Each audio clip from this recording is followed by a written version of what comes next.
جب ماہ سیام رمضان المبارک جلوہ گر ہوتا ہے، جنت کے 8 دروازے کھول دیے جاتے ہیں، جہنم کے دروازے بند کر دیے جاتے ہیں اور شیاطین جکڑ دیے جاتے ہیں۔ اللہ جل شانہ اس موسم رحمت میں خاص عنایات اپنے بندوں پہ فرماتا ہے۔ ایک نفل ادا کرنے سے فرض ادا کرنے کا ثواب ملتا ہے اور ایک فرض ادا کرنے سے 70 فرائض ادا کرنے کا ثواب ملتا ہے۔ اسی طرح راہ خدا میں 1 روپیہ دو گے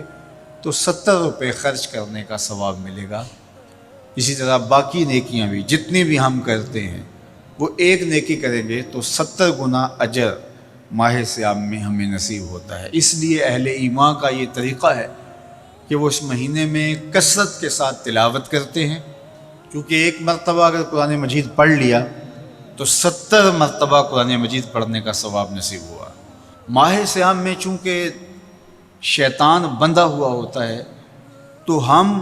اپنے آپ کو نیکی کی طرف اگر لانا چاہیں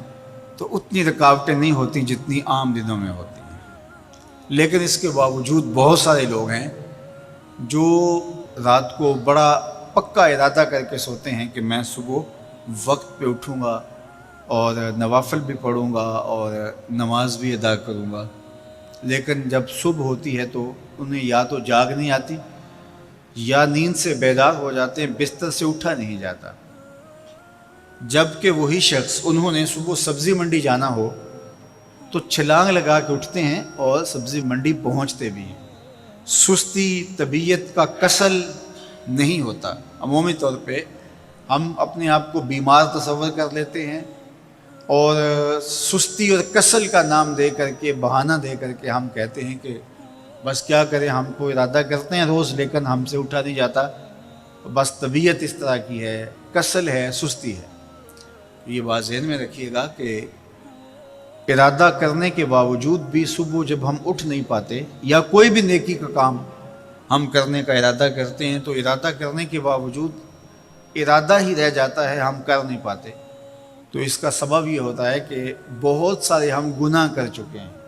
اور ان گناہوں کی وجہ سے ہم نیکی کی توفیق نہیں پاتے۔ حضرت حسن بصری رضی اللہ تعالی عنہ نے یہی وجہ اس کی بیان فرمائی ہے، تو اس کا بہترین طریقہ یہ ہے کہ توبہ کی جائے، اور توبہ بھی سچے دل سے کی جائے، رو رو کے اللہ سے گناہوں کی معافی مانگی جائے، اور سچے دل سے جب توبہ کی جائے تو پھر سارے گناہ نہ صرف مٹا دیے جاتے ہیں بلکہ ان کو بدل کے نیکیوں میں تبدیل کر دیا جاتا ہے۔ تو ماہ سیام کے اندر پختہ عزم کریں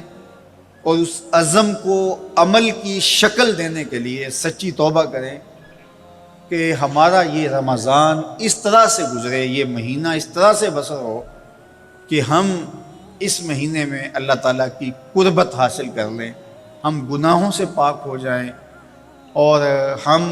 جو ثمرات ہیں، جو فوائد ہیں اس مہینے کے، وہ ہم سمیٹ سکیں۔ تو یہ وہ مہینہ ہے جس کے انتظار میں میرے اور آپ کے آقا و مولا اپنی آنکھیں لگائے ہوتے تھے اور دن گن گن کے وقت گزارتے تھے کہ ماہ سیام آ رہا ہے۔ تو اس مہینے کا عزت کے ساتھ، تکریم کے ساتھ، اعزاز کے ساتھ استقبال کرو اور اس کو پلکوں پہ بٹھاؤ، اس کو دل پہ بٹھاؤ۔ اس مہینے کی تکریم یہ ہے کہ اس میں ہر برا کام چھوڑ دیا جائے۔ اگر کوئی شخص برا کام نہیں چھوڑتا اور روزے رکھتا ہے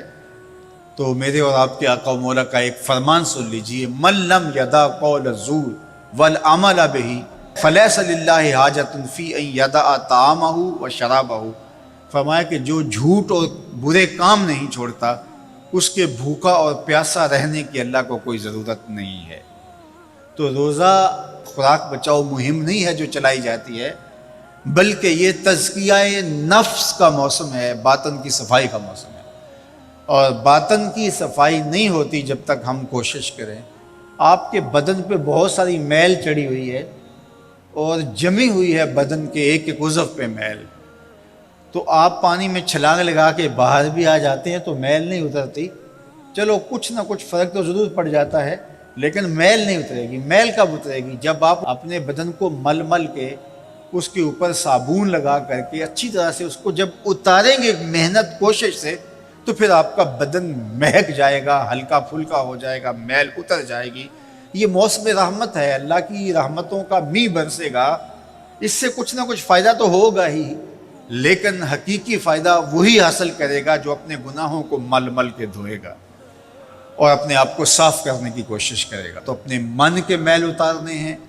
اپنے باطن کے میل اتارنے ہیں، اپنے اعمال کی درستگی کی کوشش کرنی ہے۔ صلاۃ التراویح مسجد میں نہیں آ سکتے تو گھروں میں پڑھ لیجئے، جس طرح بڑی عمر والے لوگوں کو، بیمار لوگوں کو کہا گیا کہ آپ گھروں میں پڑھ لیں، بچوں کو کہا گیا، لیکن چھوڑیے گا نا، یہ رمضان المبارک کا خاص عمل ہے۔ آج کل دین بیزار طبقہ مختلف جگہوں پہ بیٹھ کے مسجد پر، مدرسے پر، تراویح پر، ان چیزوں پر تبصرہ کر رہا ہے اور اتنا ہلکا ثابت کرنا چاہ رہا ہے ان امور کو، جس طرح یہ چیزیں ہوتی کچھ نہیں ہیں، جبکہ ماہ سیام کے قیام پر میرے اور آپ کے آقا مولا نے بشارت دیتے ہوئے فرمایا، من قام رمضان ایمانا و احتسابا غفر لہ ما تقدم من ذنبہ، جس نے رمضان المبارک کی راتوں میں قیام کیا ایمان اور محاسبہ نفس کے ساتھ، اللہ اس کے پچھلے سارے گناہ معاف فرما دیتا ہے۔ یہ بہت بڑی دولت ہے، تو اس دولت کو ضرور سمیٹیے گا، ضرور حاصل کیجئے گا، من کی ستھرائی، عفت اور پاکیزگی کا سامان کیجئے گا۔ اللہ آپ سب کو اپنی امان میں، اپنی حفاظتوں کے حصار میں رکھے۔